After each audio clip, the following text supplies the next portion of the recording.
The question is, what should you do with the old soil that was in your containers last year?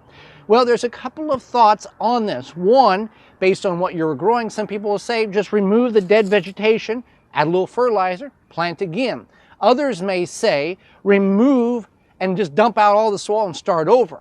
We kind of fall in the middle, meaning that if you have a container of a 5-gallon bucket size or larger, this here is a 7 or 10-gallon grow bag, that we would remove the top half of the soil, 50%, put it in the garden, and then refill it with good potting soil or compost and plant in that. There's no need to remove all the soil, especially in a 10, 20, 30, 100-gallon grow bag. Simply doesn't make sense. So we'll remove half the soil in a larger container and then fill it back up. Smaller containers such as this 3-gallon or 1-gallon or 2-gallon pot, go ahead and dump the soil completely out in your garden bed and start fresh. That way you can have a good start on your plants this year. In addition to revitalizing the soil, even at 50%, you want to add an organic fertilizer to help give the plants the nutrients that they need.